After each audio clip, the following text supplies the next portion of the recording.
एक राजा ने अपने मंत्रिपरिषद के समक्ष 3 प्रश्न किए। पहला, सबसे अच्छा मित्र कौन? दूसरा, सबसे अच्छा समय कौन? तीसरा, सबसे अच्छा काम कौन? प्रत्येक मंत्री ने उत्तर अलग अलग सुझाए। किसी ने कहा ज्योतिषी द्वारा निर्धारित समय, कर्म तथा मित्र सर्वश्रेष्ठ है। किसी ने राजा के मित्र के रूप में मंत्री और सेनापति के नाम सुझाए। इन बातों से राजा पर कोई प्रभाव नहीं पड़ा। वह जंगल की ओर चला, जहां एक ऋषि रहते थे। शाम के समय राजा अपने सिपाहियों सहित घोड़े पर सवार वन में पहुंचा। देखा ऋषि तो वहां नहीं, लेकिन एक कुटिया के बगल में एक बूढ़ा व्यक्ति अपना खेत कोड़ रहा है। वह अपने सिपाहियों को बाहर खड़ा रहने का आदेश देकर उस बूढ़े के निकट गया। ऋषि के बारे में पूछा। बूढ़े ने कहा, यह नाम तो उसी का है।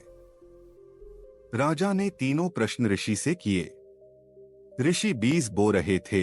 राजा से भी मदद करने को कहा। राजा बीज बोता रहा, लेकिन उसे अपने प्रश्नों का कोई उत्तर नहीं मिला। जब अंधेरा घना हो गया तो एक घायल के कराहने, चिल्लाने की आवाज सुनाई पड़ी।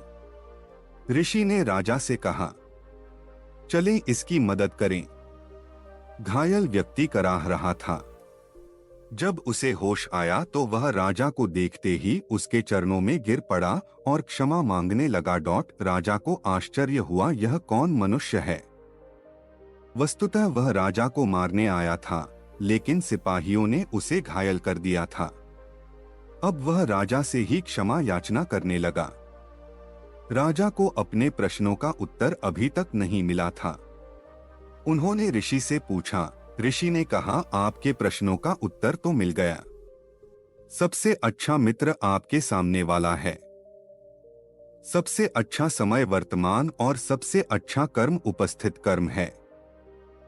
यदि ऐसा न होता तो यह व्यक्ति आपका मित्र कैसे हो जाता? जो आपकी हत्या करने आया था